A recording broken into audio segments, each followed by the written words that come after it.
Hello everyone, I'm excited to show you the new things I got at the gun show last weekend. The reason I'm filming this video now is because we were out of town for a week, so also that means my cat is going to be kind of grumpy and she's going to want attention, so if you hear some meowing, that's why. So first, I'm going to show you the things that I got for the guns that I already own and you already know about. The first thing is this bag of Israeli 8mm ammo. Now, the cool thing is it came with this box that is, taped all around because it's destroyed, but in other ways is sealed.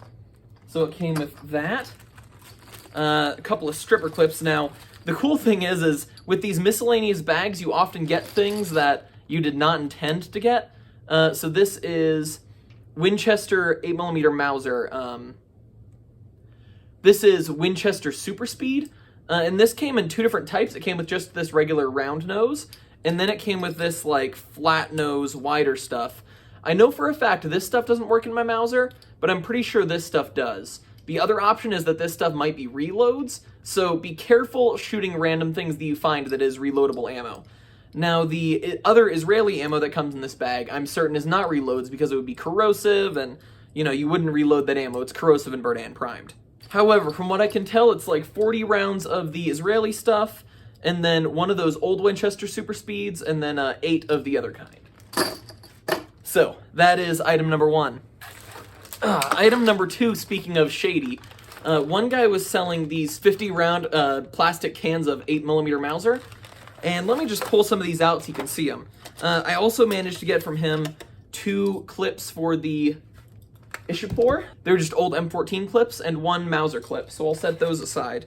And then these are in super rough shape. Look at this. This bullet is just absolutely corroded. It's rusted all the way around. A lot of these, since I haven't gone through them yet, I'm not entirely sure what they're for.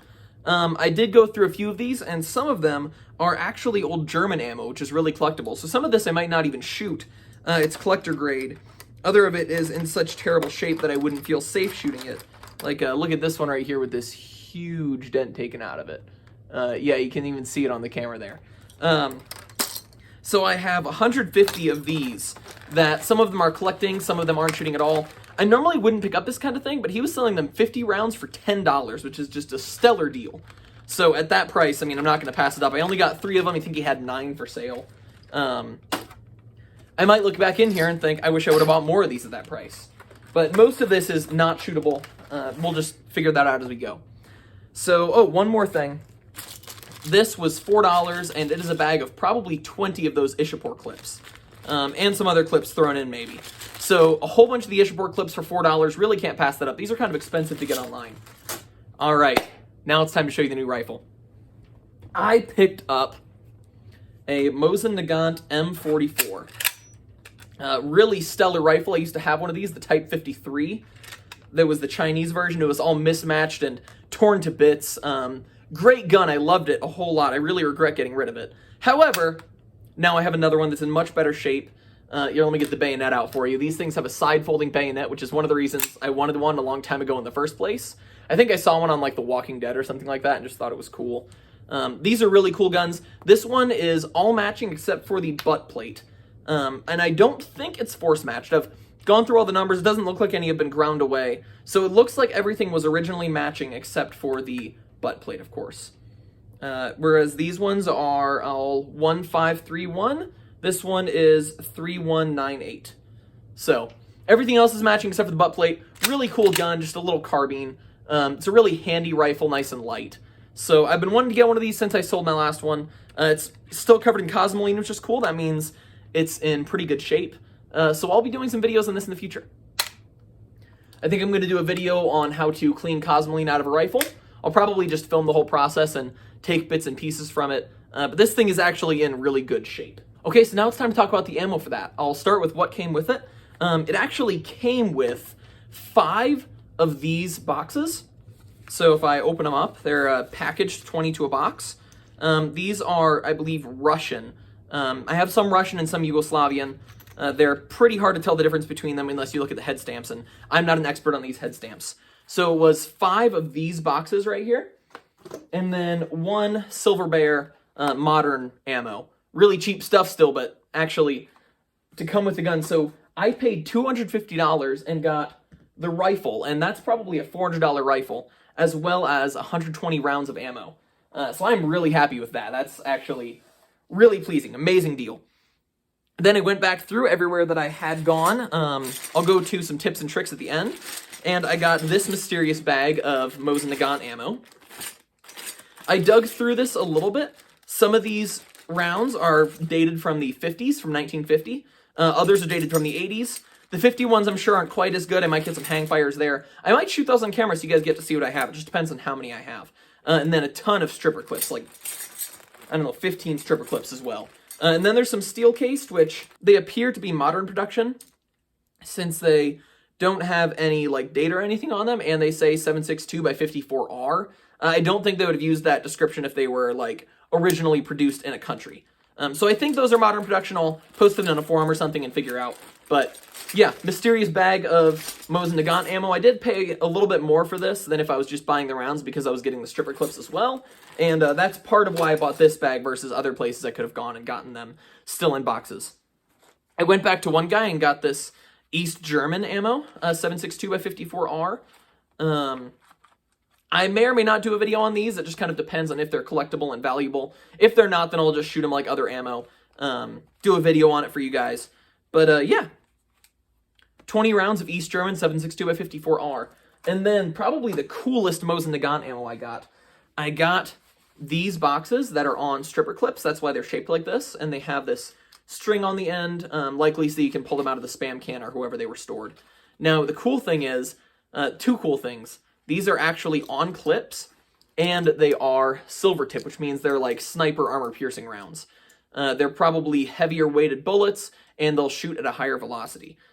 These stripper clips are much better than the modern production, just crappy stripper clips you can buy on Amazon. So these were a really cool purchase.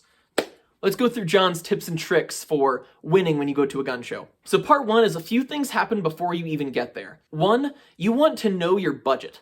This is a mistake I've made before. I haven't had a defined budget, but today for this gun show, I decided that I was willing to spend up to $400, but I was planning on shooting more in the $300 range.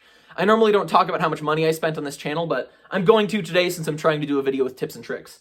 So I got the rifle for $250.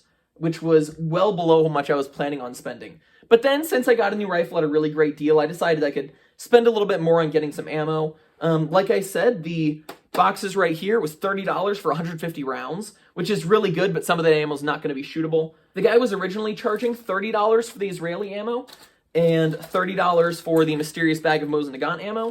I got him to do $25 for both, so $50 in total. People are willing to haggle, especially if you buy a lot from the same person. They're willing to throw things in together and all that kind of stuff.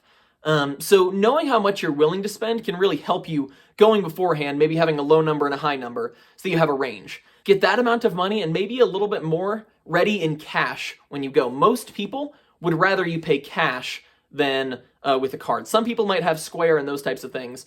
Oftentimes, if you pay cash, they're not going to do tax.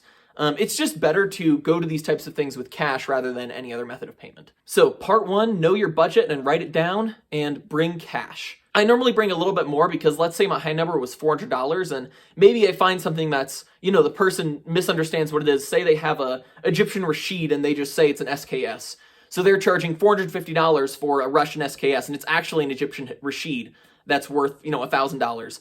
I'd buy that even if it was a little bit over what I was willing to pay. So those types of things, sometimes it's worth it to spend a little extra money over your budget. I always bring a little extra cash just in case. Part two, before you go. If you're going with a girlfriend, fiance, wife who's not as into guns as you are, buy her coffee beforehand. This can save you a lot of headache. That's what I did. So my gun show is in a town about half an hour away. So we drove there and they have a coffee shop in town that's really good. They make their own coffee and everything. So we went there, I got her a drink, I got myself a drink. That's just a good way to say, hey, I appreciate you and thank you for coming with me. Tip number 4 is bring a little notebook. I just had this little thing in my back pocket the whole time. And this is going to relate to tip number 5, which is walk around the entire place or walk around areas before you decide to just buy something. So say I saw a rifle like this and really liked it and it was $400 and I just bought it right there, used up my entire budget and that was it. Then I keep on walking around, and I find this rifle for $250. I did not want to be in that situation, so instead, I walked around and found this and was like, ooh, I'm gonna buy that. That was towards the end of my trip. Since it was such a good deal, I might have bought that a little bit sooner.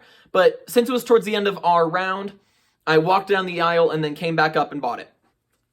This way, I could write down deals and things that I saw that seemed interesting. So I only have a few notes in here because it was smaller this year for COVID, so I didn't really have to deal with that quite as much. One guy had some good deals and a whole bunch of old rifles that were in bad condition, so, you know, maybe I was going to buy one of those, I was going to come back to that. So I wrote that down. I wrote down the guy who had all the crazy 8mm ammo, and then I wrote down the rifle I bought. Some years it's bigger, in which case I would have written down quite a bit more. This time I just wrote down a few things since there wasn't as much there. I think that was partially due to COVID, and partially it's just a smaller gun show. So tip 4, bring a little notebook. Tip 5, walk around most of the place before you make any decisions. Now that may change. Again, the example I gave a little bit ago where there was an excellent deal on something, then I would probably just go for it, or I would look around a little bit more maybe and go for it. In this case, and in most cases, especially if you're buying something that's just regular, I would recommend walking around the entire place before you buy anything. Item number 6, don't trust people. One of the things I've realized is just because somebody is in the gun business doesn't necessarily mean they know everything about guns. In some cases, they might think they have something really rare, and because of that, they'll have it way overpriced. I've heard so many people say that just a late bolt-action rifle is a sniper rifle because they just don't know the difference. Any of those types of things you just want to be careful with because, as you might know, sniper rifles drive a much higher price than just a normal bolt-action rifle. So they might be lying to you, however, most likely, they just don't know what they have. So just be careful with who you talk to and what they say, and don't take everything they say as absolute fact just because they say it. Pay attention. If they say it doesn't have import marks, still check. All of those types of things. So I would say the final big piece of advice that I have is it's okay to leave empty-handed, and it's okay to just leave buying something small. In the situation where I lost the Type 53 that I really liked, I wanted to buy a pistol, and I was there, I brought the Type 53 to trade it.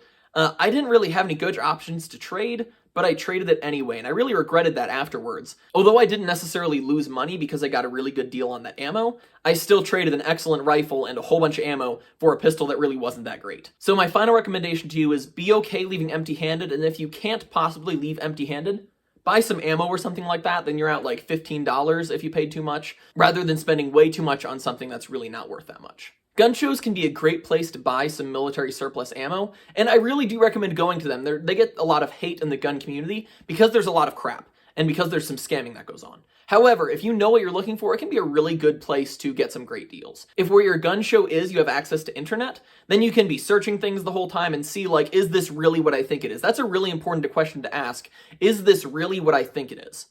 Because you could think you have something that's very, very valuable, and it could not be. Thank you guys so much for watching. I hope this video can be helpful to you, and also I hope it can just be fun to see all of the things that I got at the gun show. All right, see you guys next Saturday.